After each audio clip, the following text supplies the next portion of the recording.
हम लोग आज बिजनेस इन्वायरमेंट की थर्ड क्लास कर रहे हैं। फर्स्ट टू क्लासेस में हम लोग ने कॉन्सेप्ट्स क्लियर कर लिए थे एंड टाइप्स सीख लिए थे।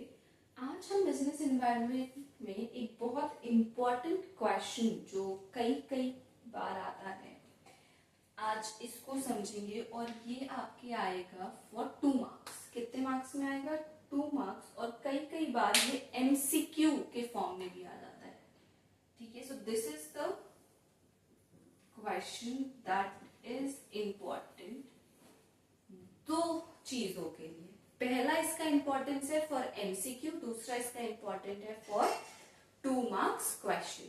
एमसीक्यू कॉम्पिटिटिव एग्जाम्स के लिए भी याद रखो, बोर्ड्स के लिए भी याद रखो। तो इम्पोर्टेंट क्वेश्चन है ये। ठीक है, बिजनेस इन्वायरमेंट आप सभी को पता है कि क्या होता है।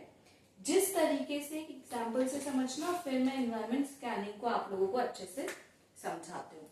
बिजनेस इन्वायरमेंट क्या होता है? आप इन्वायरमेंट शब्द से क्या समझ रहे हो? आसपास का वातावरण।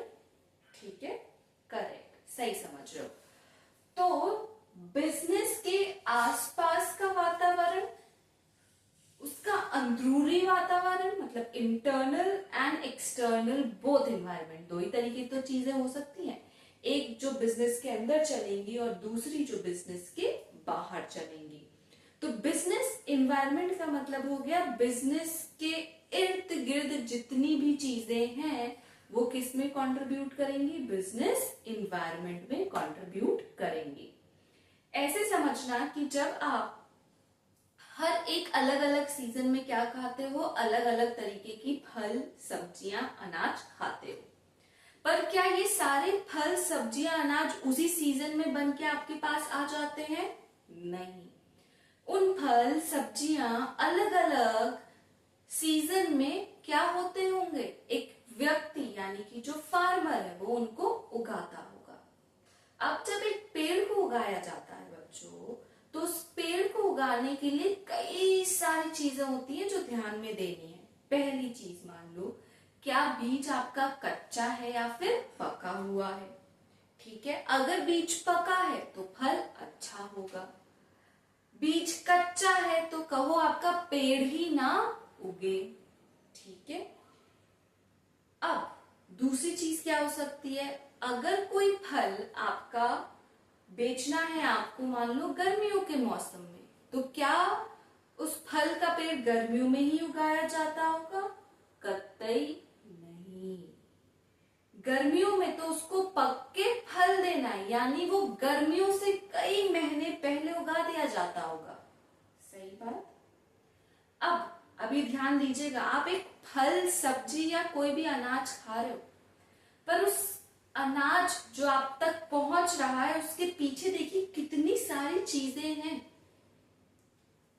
स्टार्ट होता है एक बीज से और उस बीज में भी कई चीजों का ध्यान, उसके बाद मौसम का ध्यान, उसके बाद पेड़ को उगाने के लिए कितना टेम्परेचर, क्या वातावरण, आसपास किस तरीके का माहौल, क्या वो एक क्रीपर है या वो क्रीपर नहीं है, फिर कीड़ों से बचाना है उसको, कहीं कीड़े तो नहीं लग जाते, फल भी टिकाना है, उसके फूल भी टिकाने, क्या उसको कैसे मिट्टी चाहिए, उसको ब्लैक सॉइल, रेड सॉइल या फिर रिच सॉइल, या वो एकदम कैसे ही मिट्टी में भी उग जाता है। ठीक है, तो जिस तरीके से जो फल आप खा रहे हो, उस फल जो परिपक्व यानी कि राइपन यानी कि पक के आपके पास आता है, उससे पहले कितनी सारी चीजें हैं जो आपको ध्यान रखनी है। ठीक है, उसी तरीके से जब एक बिजनेस को आप चालू करते हो, जब आप एक बिजनेस को चलाते हो, उसमें भी आपको कई सारी बातों का ख्याल रखना पड़ता है। और उसको आसान करने के लिए हम कह देते हैं कि आपने बिजनेस का वातावरण, और वो वातावरण क्या है? इन्वायरमेंट। एक होगा बिजनेस के अंदर और एक इन्वायरमेंट होगा बिजनेस के बाहर। इन्वायरमेंट जो बिजनेस के अंदर होगा वो इंटरनल फैक्टर से अफेक्ट होगा, और जो बिजनेस के बाहर होगा वो एक्सटर्नल फैक्टर से अफेक्ट होगा। सही बात। तो उसी तरीके से आज हम इस बिजनेस एनवायरनमेंट के अंदर एक बहुत ही महत्वपूर्ण चीज समझेंगे, उसका नाम क्या है? Environment scanning. जब भी आप ये शब्द एनवायरनमेंट देखो तो इसको डायरेक्टली आपको रिलेट करना है किससे? बिजनेस से, क्योंकि इस पूरे चैप्टर का नाम ही क्या है? Business environment. तो यहाँ पे जब भी एनवायरनमेंट शब्द यूज होगा वो किसके लिए यूज होगा? बिजनेस के लिए यूज होगा। अब जैसे मैंने आप लोग को बताया कि एनवायरनमेंट सिर्फ एक ही जगह तक सीमित नहीं है, एनवायरनमेंट अंदरूनी भी हो सकता है, एनवायरनमेंट एक्सटर्नल भी हो सकता है। और जो बिजनेसमैन अपने एनवायरनमेंट को समझ लिया और उस एनवायरनमेंट को समझ के उसने क्या करे, नेक्स्ट स्टेप्स लिए, वही क्या करेगा?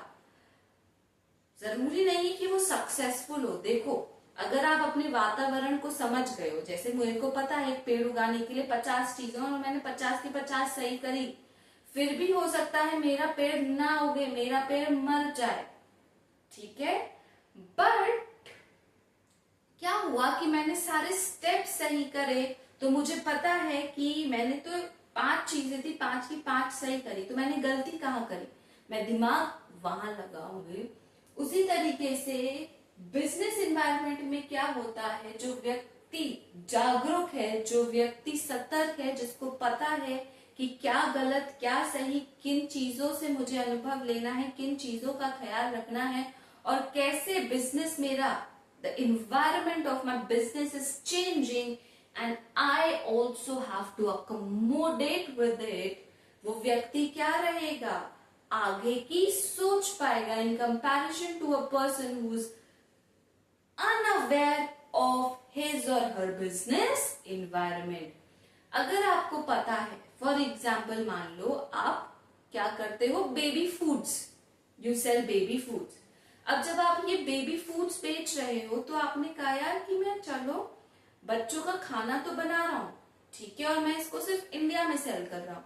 तो आपने कहा कि चलो हम ये भी देख लेते हैं कि इंडिया में what is the birth rate, कितने बच्चे हर महीने, हर दिन, हर घंटे में हो रहे हैं, जिससे कि जो मैं प्रोडक्शन कर रहा हूं वो वेस्ट ना हो, क्योंकि हर एक प्रोडक्ट के आपकी क्या होती है? Expiry date. तो अगर आपका प्रोडक्शन एक्स्ट्रा हो गया, you will have a lot of waste. You are aware about your environment. वही एक व्यक्ति है जो क्या कर रहा है? बनाए जा रहा है, बनाए जा रहा है, बनाए जा रहा है, तो उसका waste in comparison to your waste will be way more less, because you are aware of your environment and that environment constitutes of the number of child birth that are taking place in every second, और आप उस second को multiply कर रहे हो with the number of days, let's say, and then you are multiplying it with minutes, then the hours, and so on, whatever method you choose to. Okay, let's get started. I hope I made the things clear. अब देखो, हमारा question जो आपके exam में आएगा वो इस तरीके से आएगा, what is environment scanning. Scanning का मतलब क्या होता है समझना। स्कैनिंग जैसे जब आप किसी, मान लीजिए मॉल में जाते हो, ठीक है, या आपने ये देखा होगा जब आप मेट्रोस लेते हो तो आपका सारा लगेज एक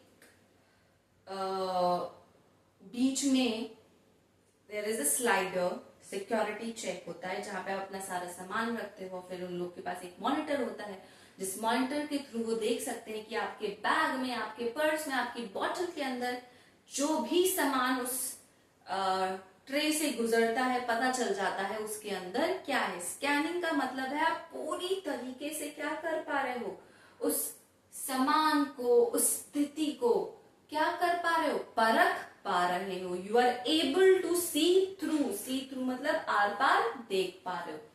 तो अगर आपने अपने बिजनेस एनवायरनमेंट को क्या करा है, स्कैनिंग कर ली है, यानी कि अच्छे से आप अपने एनवायरनमेंट को क्या कर पा रहे हो, माप पा रहे हो कि भाई मेरे बिजनेस में क्या चलेगा, क्या नहीं चलेगा, क्या इसका फ्यूचर है और किस हिसाब से मुझे क्या करना है, उस फ्यूचर को समझते हुए चेंजेस करनी है। आप लंबे समय तक क्या करोगे, टिक पाओगे। But only knowing the environment in and out is enough, वो हम आगे समझेंगे। फिलहाल एनवायरमेंट स्कैनिंग, तो स्कैनिंग का मतलब क्या है कि आपने अपने बिजनेस को क्या करा, पूरी तरीके से, पूरी तरह से क्या करा, पूरी तरीके से जांचा।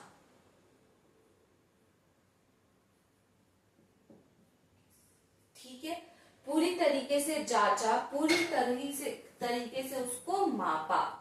आपने समझा कि क्या क्या चीजें हैं जो मेरे बिजनेस के एनवायरनमेंट पर असर डाल रही होंगी।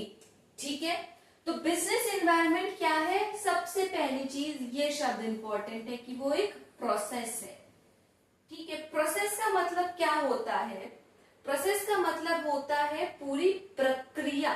फॉर एग्जाम्पल कि जब आप लोग ने ये देखी होगी क्या, रेन वाटर साइकिल जानते हो आप लोग, तो रेन वाटर साइकिल में क्या होता है, जो पानी होता है, जो वाटर होता है, ठीक है, वो आपको पृथ्वी तक कैसे मिलता है कि जो पृथ्वी पे ऑलरेडी पानी है वो वेपर के फॉर्म में ऊपर उड़ के जाता है। ठीक है, इट इवेपोरेट्स, और जब वो इवेपोरेट करता है तब यहाँ पे क्या बनते हैं, ऊपर वो जो वेपर्स होते हैं वो कलेक्ट होते हैं। ठीक है, कहाँ, ऊपर एयर में, इन दी एटमॉस्फेयर, और फिर जब वो कलेक्ट हो जाते हैं, the small small vapours, they again burst out to give you water, right. तो ये पूरी एक क्या है, प्रक्रिया है, और ऐसे ही बारिश नहीं हो जाती है। अगर किसी को लगता है कि यार बारिश तो ऐसे ही हो जाती है, नहीं, बारिश होने के लिए भी क्या है, एक प्रक्रिया चाहिए। ठीक है, उसी तरीके से इन्वायरमेंट को स्कैन करने के लिए एक प्रक्रिया होती है। ठीक है, इसको कहा गया है प्रोसेस। तो इन्वायरमेंट स्कैनिंग क्या है, environment scanning is the process by which organisations क्या करते हैं, जो मॉनिटर करते हैं। मॉनिटर का मतलब क्या होता है, मॉनिटर का मतलब क्या होता है, जैसे क्लास में मॉनिटर होता है, तो मॉनिटर का काम क्या है, देखना कि क्लास में कौन से ऐसे बच्चे हैं जो नोटोरियस हैं, कौन से ऐसे बच्चे हैं जो डिसिप्लिन हैं। मॉनिटर का काम होता है to see, to keep an eye on. एकदम से हम नहीं कह सकते कि ये बच्चे ने गलत करा, उसको देखना पड़ेगा, उसको 1 दिन 2 दिन 3 दिन एक टाइम होगा, है ना, जब तक मॉनिटर देखेगा, कहेगा चलो आई गिवन यू 5 days, और इन 5 दिनों में भी you were not quite, you were talking, so today you will get the punishment. उसी तरीके से हर एक बिजनेसमैन हर अपने बिजनेस एनवायरनमेंट को क्या करता है, मॉनिटर करता है। वो अपने लिए एक समय निर्धारित करता है कि ठीक है, मैं आज से 7 दिन बाद क्या कर पाऊंगा, डिसीजन ले पाऊंगा, या आज से 10 दिन बाद में क्या कर पाऊंगा, डिसीजन ले पाऊंगा। इसीलिए ये क्या है, एक प्रोसेस। तो जब आपकी ये, मैंने आपको जैसे बोला कि ये रेन वाटर, जब आपका बारिश होती है तो बारिश में भी एक प्रोसेस है कि वेपर ऊपर गया और सीधे बारिश आ गई, नहीं, स्लो एंड स्टीडी प्रोसेस। वैसे ही स्कैनिंग का एक प्रोसेस है, और वो प्रोसेस को वो लोग मॉनिटर करते हैं, देखते हैं। ये मॉनिटर की टाइमलाइन कुछ भी हो सकती है। Their relevant environment, relevant environment का मतलब क्या है कि एनवायरनमेंट के अंदर भी कई सारे क्या है, कंपोनेंट्स हैं। एक एनवायरनमेंट के अंदर क्या है बच्चों, कई सारे कंपोनेंट्स हैं, वो हम आगे चैप्टर में सीखेंगे। तो रेलेवेंट का मतलब हो गया कि इस एनवायरनमेंट के अंदर हम किस कंपोनेंट की बात कर रहे हैं, क्या हम माइक्रो कंपोनेंट्स की बात कर रहे हैं या फिर हम मैक्रो कंपोनेंट्स की बात कर रहे हैं, क्या हम इंटरनल एनवायरनमेंट की बात कर रहे हैं या फिर हम एक्सटर्नल एनवायरनमेंट की बात कर रहे हैं। तो कौन से एनवायरनमेंट की बात कर रहे हैं, तो जो भी एनवायरनमेंट हमारे लिए उस समय रेलेवेंट होगा, हम उसको क्या करेंगे, मॉनिटर करेंगे। फॉर एग्जाम्पल कि सर्दियों का मौसम है और आपको देखनी है कि बर्फ जमानी है, ठीक है, तो सर्दियों में बर्फ जमना इन कंपैरिजन टू गर्मियां विल बी मोर इजियर, क्योंकि सर्दियों में temperature is already low, minus तक चला जाता है ना। ठीक है, तो रेलेवेंट एनवायरनमेंट का मतलब ये है कि माइक्रो है या मैक्रो, इंटरनल है या फिर एक्सटर्नल है, आप किस तरीके के एनवायरनमेंट को अपनी जांच में कंसिडर कर रहे हो या अपने डिसीजन में कंसिडर कर रहे हो। टू आइडेंटिफाई, आइडेंटिफाई का मतलब आप लोग को पता ही है, important words again, opportunity and threats. ठीक है, अपॉर्चुनिटीज एंड थ्रेट्स, अपॉर्चुनिटीज और थ्रेट्स को भी आइडेंटिफाई करने के लिए देयर आर मल्टीपल वेज, पर जो एक तरीका आप सीखोगे अपनी आगे चैप्टर में वो तरीका होगा स्वॉट एनालिसिस।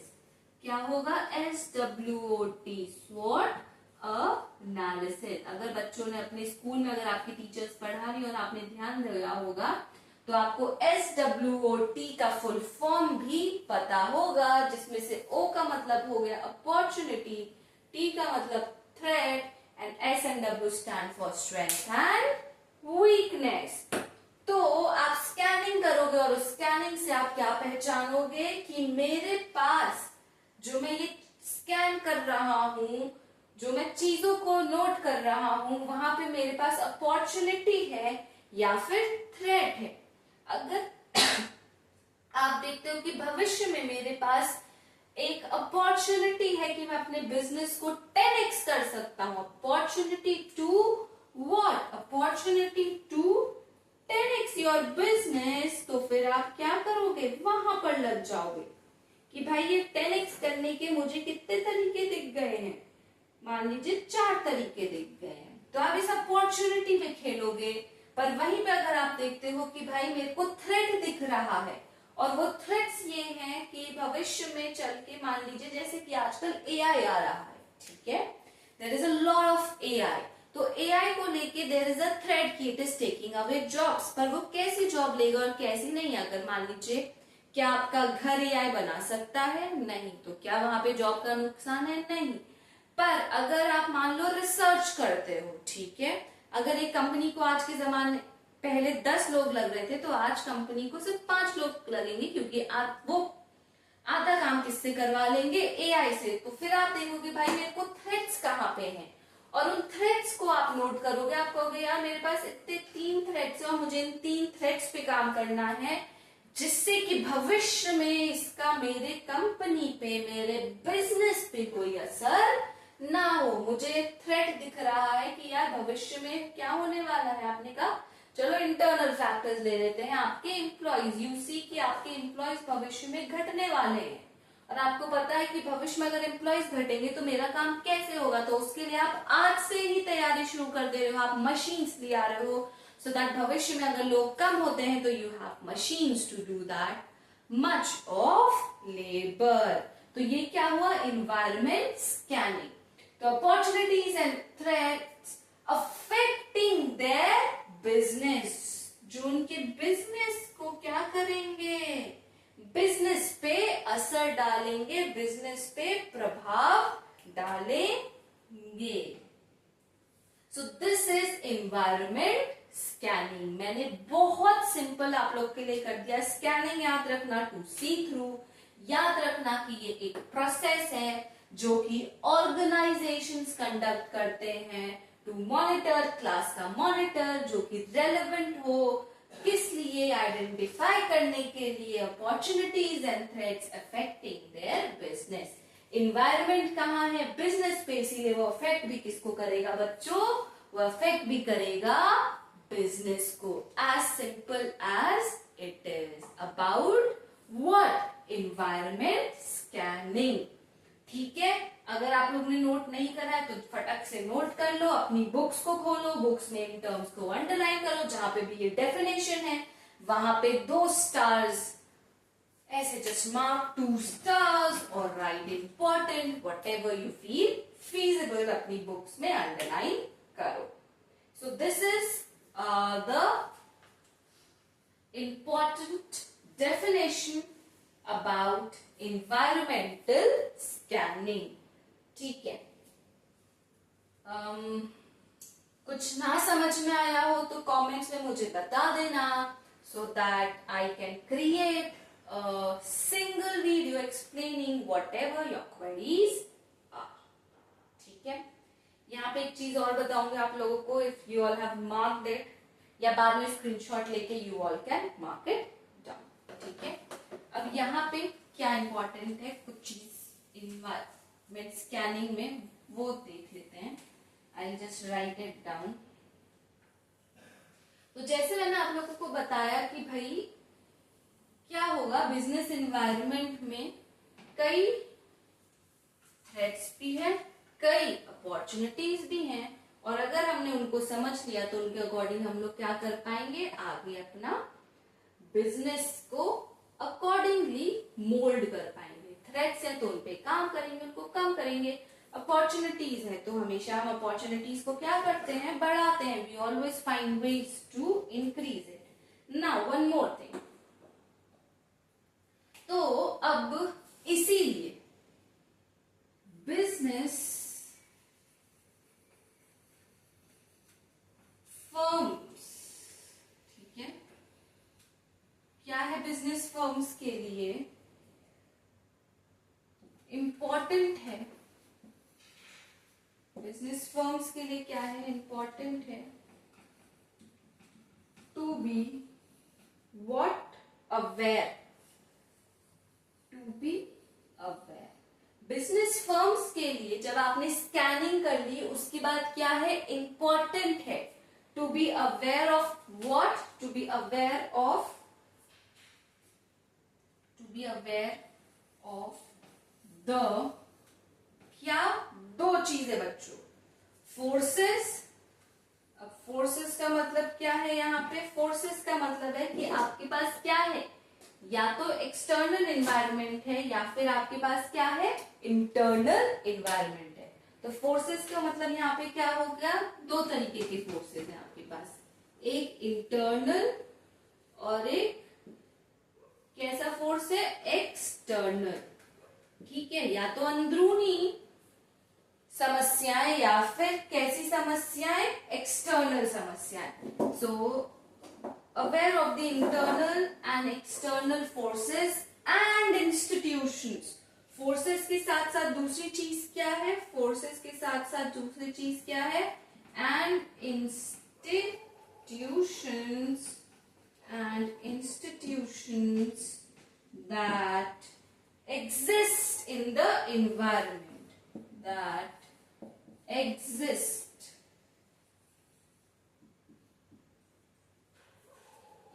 EXIST,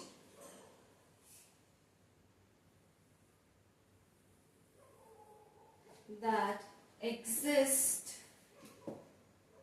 कहाँ, that exist in the environment, ठीक है, that exist in the environment, ठीक है।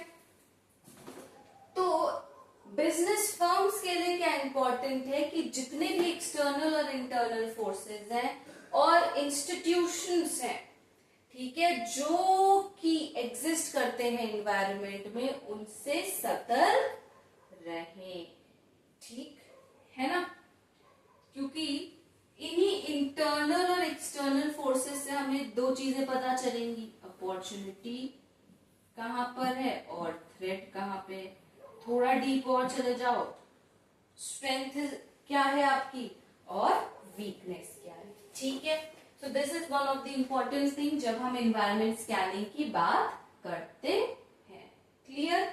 चलो नाउ आई इरेज इट। अब हम लोग एक इंपॉर्टेंट चीज आज और कर लेते हैं और फिर हम लोग उसको इलैबोरेटिवली स्टडी करेंगे हमारी कौन सी क्लास में, नेक्स्ट क्लास में। और अगर आप लोग अपनी बुक्स आप लोग के पास है तो अपनी बुक्स खोल लो, आपकी बुक्स में लिखा होगा वो चीजें क्या है आपकी। The next thing is benefits of understanding the environment. तो आपको क्या बेनिफिट्स हैं, क्या बेनिफिट्स हैं of understanding the environment, of understanding the environment, of understanding the environment, ठीक है। ये बेनिफिट्स को समझ लेते हैं and then we'll end up our class. तो अपने पास सबसे पहला बेनिफिट जो मिलता है इज, अगर आपने समझ लिया, क्या समझ लिया, अपना बिजनेस इन्वायरमेंट समझ लिया, अगर आपको थ्रेट्स पता है, आपको अपॉर्चुनिटीज पता है, और ये किससे पहले समझ लिया आपने, अपने कॉम्पिटिटर से पहले, तो आपको सबसे पहला एडवांटेज जो मिलता है उसको हम लोग कहते हैं फर्स्ट मूवर एडवांटेज। कैसा एडवांटेज? First mover advantage. तो ये देखो, ये शब्द ही अपने आप में इसकी डेफिनेशन बता दे रहा है। ठीक है, मैं आपको ये सब क्यों लिखवा दे रही हूँ, जिससे कि जब आप सेकेंड क्लास में आओ सो यू आर एटलीस्ट एक बार पढ़ लेना, so that when I explain the things to you it is clear. Second is early warning signals, क्योंकि आपने स्कैनिंग कर ली है, तो अर्ली वार्निंग सिग्नल्स। ठीक है, अगर मेट्रो में वो लोग देख पा रहे हैं आर पार, अगर बम बम है तो वो लोग देख पाएंगे ना बैग के अंदर, तो उनको सिग्नल मिल गया, तो वार्निंग्स, बम फटने से पहले ही पता चल गया इसके पास बम है, चलो इसको क्या करो, डिफ्यूज करो। कस्टमर फोकस, फिर आप क्या कर पाते हो, अपने कस्टमर पे फोकस कर पाते हो। ठीक है, चौथा क्या है, स्ट्रैटेजी बना पाते हो। चौथा आप क्या कर पाओगे, स्ट्रैटेजी बना पाओगे। स्ट्रैटेजी फॉर्म्यूलेशन, फॉर्म्यूलेशन तो आप लोग को पता ही है, डिराइव करना फॉर्मूला, तो स्ट्रैटेजी फॉर्म्यूलेशन, स्ट्रैटेजी बना पाओगे। फिर क्या कर पाओगे, कोपिंग विद चेंज। अगर आप लोग को पता है कि थ्रेट है या अपॉर्चुनिटी है, तो उसके हिसाब से आप क्या करोगे, चेंजेस करोगे।